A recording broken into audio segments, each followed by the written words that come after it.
भवतार कुहा कान्हा भवतार कुहा कान्हा वेगी भेटवा का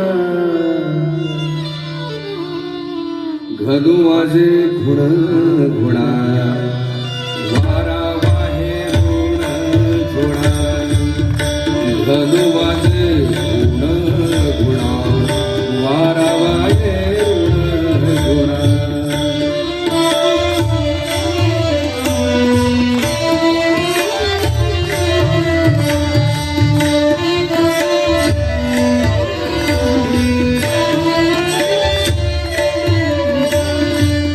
भवतार कुहा कान्हा वेगी भेटवा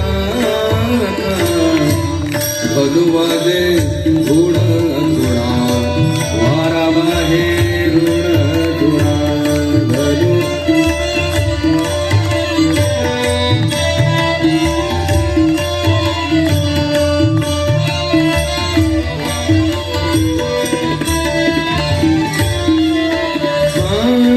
चंदनाची चोळी माझे सर्व अंग पोळी चंदनाची चोळी माझे सर्व अंग पोळी काढो मन माळी वेगी भेटवा गलुवाने गुण गुणा वारा वाहे गलुवाने गुण गुणा वारा वाहे गुण गुणा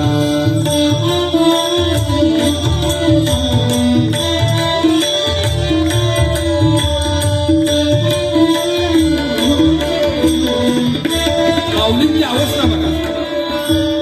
दर्पणी पाहता रूप नदीचे ओवा पुढे बाप रखमा देवीवरून मज ऐसे केले. ज्यावेळेला भक्ताला ध्यास लागतो भगवत प्राप्तीचा ध्यास लागतो त्याच्याशिवाय जीर्ण व्यर्थ ठरत. अशा वेळेला त्या ध्यासाचा परिणाम काय होतो बघा. देव पाहावे असे गेलो तेथे देवची होऊन ठेवलो.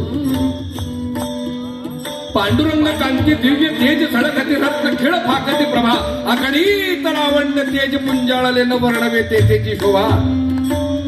असं त्याचं वर्णन ज्ञानोपराय करतात.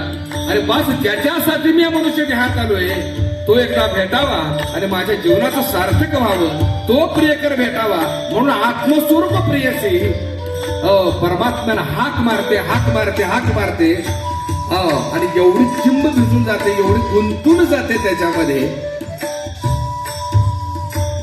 दर्पणे पाहता रूप नदीचे पुढे कान्होबा येणार आहे हे लक्षात आलं. भक्ती केली भजन केलं त्याचा दावा केला आणि निरोप कळाला.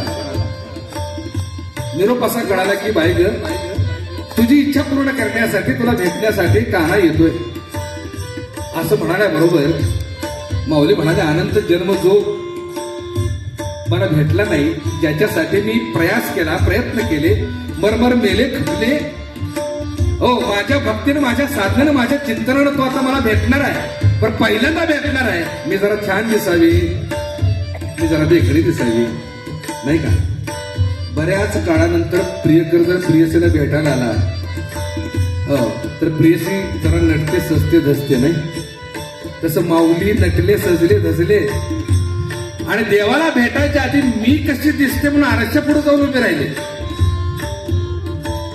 दर्पणी पाहता रूप मी कशी दिसते म्हणून बघायला गेले. चमत्कार काय घडला आरशात कोणाचं रूप दिसायला पाहिजे माऊलींचं ना नाही दिसलं. माऊलींचं रूप दिसलं नाही मग कुणाचं दिसलं. ज्याचा धावा केला ज्याचा ध्यास घेतला तोच आरशात दिसायला लागला. म्हणजे ज्याला पाहायला गेले तर तो मीच आहे ही अनुभूती माऊलींना आहे. क्षमा लागे जेव्हा उताविळ माझा म्हणून स्फुरताची बाहू आणि क्षेम देऊ गेले तव मी तुम्ही एकले मीच आहे. ही अवस्था त्या जीवाची व्हावी. दर्पणी पाहता रूप नदी सेव आपुले आणि काय केलं बाप रखुमा देवीवरून बाप रखुमा देवीवरून मज ऐसे केले घालू माझे गुण गुण